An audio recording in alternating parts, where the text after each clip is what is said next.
오늘 사건 상황실에 전해진 화제의 뉴스입니다. 한밤중 식당을 향해 돌진한 차량. 어떻게 된 일일까요? 지난 19일 울산시 남구의 한 사거리. 차량 한 대가 갑자기 식당으로 돌진합니다. 차량에서 불길이 치솟아오르자 주변에 있던 시민들이 하나둘 달려와 운전자를 밖으로 끌어내는데요. 이 차량은 사고를 내기 바로 전 다른 차량과 부딪힌 충격으로 식당을 덮친 겁니다. 경찰 조사 결과 이 운전자는 혈중 알코올 농도 0.147%의 만취 상태에서 운전대를 잡았던 것으로 드러났습니다. 밀양역에서 선로 작업을 하던 인부들이 열차에 치이는 사고가 발생했습니다. 열차 선로 주변에 주인을 잃은 안전모와 작업 도구들이 흩어져 있습니다. 어제 오전 10시 16분쯤 경남 밀양역에 진입하던 새마을호 열차가 선로 유지보수 작업을 하던 직원 3명을 들이받아 1명이 숨지고 2명이 크게 다쳤습니다.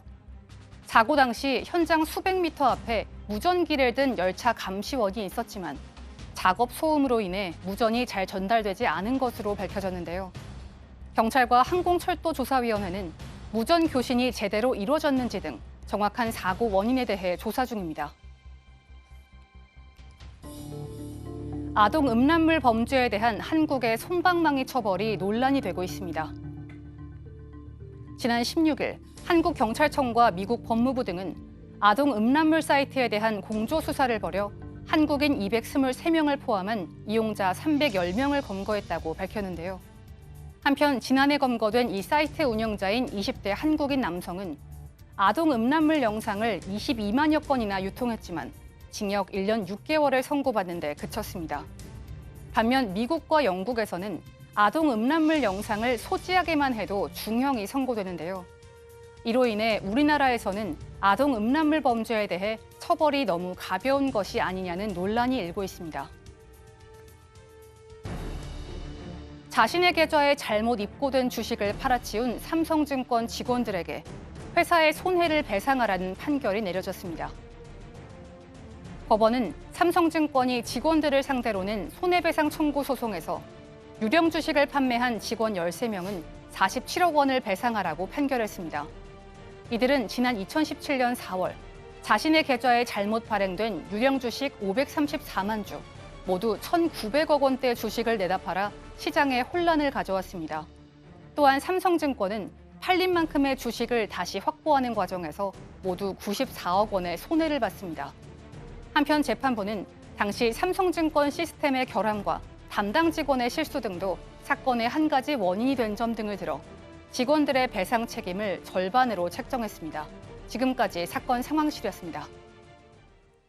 저도 이게 방송국 들어오기 전에 증권회사에 좀 다녀가지고 그러셨어요? 증권을 좀 아는데 이게 자동 잘못 입고가 된 거잖아요. 근데 이 증권사 직원이 그냥 팔았단 말이에요. 그렇죠. 삼성증권에서 팔고 나서 자기들 보니까 이게 3일 결제지 않습니까? 그 회사에서 알았단 말이에요. 근데 다시 또 주식을 사야 되니까 회사 입장에서 보니까 이게 손해가 발생을 했어요. 그렇죠. 삼성증권 네. 배당 사고 상당히 논란이 됐던 사건입니다. 그러니까 어마어마하게 주가가 갑자기 폭락을 하면서 이게 무슨 사건인가, 누가 이렇게 매도 물량을 내놨을까 했는데 그게 삼성증권 직원들이었었고 직원들이 내놓은 그 대량의 물량이 사실은 잘못 배당된 주식이었던 거죠. 어쨌든 거나 갑자기 주가가 폭락하고 이 과정에 투자자들도 큰 손실을 받고 무엇보다 당황했던 건 삼성증권사였을 겁니다. 자신들의 시스템 결함으로 배당 주식이 잘못 갔고 문제는 잘못 받은 직원들이 이거 잘못 들어온 것 같아요 라고 보고를 한 게 아니라 냅다 확 팔아버린 거죠. 자기 것도 아닌데. 네. 그러니까 금괴가 박주인 변호사한테 갈 걸 저한테 완전 제 거 아닌 거 알면서 팔아버린 거죠. 그러다 보니까 삼성증권 입장에서는 회사 차원에서 얼른 이 사태를 무마하려고 잘못 팔아버린 대량의 주식을 다시 증권사가 매입을 하는 과정에서 그 차손, 그 손해를 본 차액이 91억 원에 달했던 것이고요. 그 당시 주가가 폭락하고 이 사태에 대해서 투자해서 손실을 본 투자자들이 삼성증권 쪽에 이제 손해배상을 요구를 해서 3억 원을 또 그들에게 소송 등등등 비용으로 나갔습니다. 총 94억 원이 삼성증권은 손해를 봤는데 삼성증권 입장에서 그 직원들이 자기네 게 아닌 걸 알면서 이렇게 팔아서 이 모든 사건이 벌어졌으니 직원들이 돈을 손해배상을 해라라는 소송을 낸 것이고 이제 법원에서는 직원들 탓만은 아니다. 시스템에서 잘못 집어넣은 사람들도 있고 여차여차해서 아마 그 반액을 책정을 한 것 같습니다. 주식을 내렸는데 이제 팔았는데 살려고 보니까 또 올라가는 경우는 그런 경우 이제 손해가 그렇죠. 발생할 대량으로 수밖에 살려면 없는 올라가죠. 대량 판매인데 뭐 실수라고 하기에는 좀 큰 사고였다고 볼 수가 있는데요. 다음 사건 상담실로 가겠습니다.